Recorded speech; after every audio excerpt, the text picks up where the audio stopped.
Bonjour. Dans le dernier épisode, Thésée a quitté la Crète après avoir vaincu le Minotaure. Mais, au retour, un simple oubli a provoqué une immense tragédie.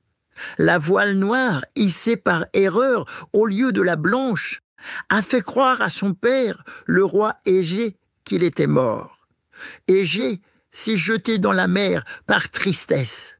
Une mer qui porte aujourd'hui encore son nom, la mer Égée. Thésée est donc rentré vivant à Athènes, mais le cœur brisé. Il a perdu son père et, sans l'avoir voulu, il est devenu roi.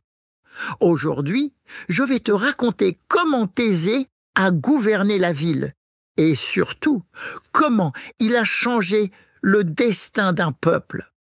Épisode 11. Le roi qui unit un peuple. À l'époque, Athènes n'était pas vraiment une seule ville. C'était une région composée de nombreux villages, de petits royaumes, de familles puissantes, toutes un peu jalouses les unes des autres. Chacun voulait garder son pouvoir, et personne ne voulait obéir à un seul chef. Mais Thésée avait une autre vision. Il rêvait d'unir ses villages, ses familles et ses gens pour ne former qu'un seul peuple, une seule cité, une seule Athènes. Il n'a pas utilisé la guerre pour y arriver. Il ne s'est pas imposé de force. Il a proposé. Il est allé voir chaque chef, chaque ancien, chaque groupe. Il a parlé, écouté, convaincu. Il leur a dit: si nous voulons être forts, si nous voulons être libres, nous devons être unis. Et peu à peu, tous ont accepté.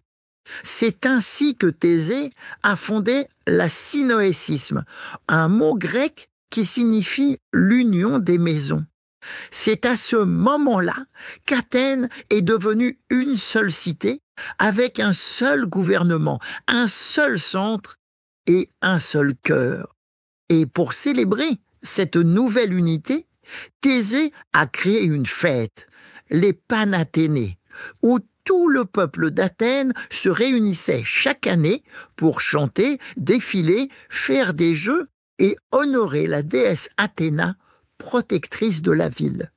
Mais Thésée ne voulait pas devenir un roi tout-puissant. Au contraire, il a abandonné les habits royaux, les couronnes et les signes du pouvoir. Il a dit: ce n'est pas moi qui dois commander, c'est le peuple. Thésée a inventé un système plus juste où chacun avait sa place.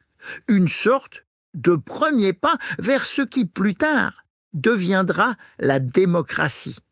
Il n'était pas seulement un héros fort, il était aussi un homme sage, un homme qui pensait au bien commun plutôt qu'au sien. Mais malgré cette paix nouvelle, malgré l'unité qu'il avait créée, le destin de Thésée n'était pas terminé. Car bientôt, il allait vivre d'autres aventures, de nouveaux combats, des choix difficiles et une amitié qui allait l'emmener très loin.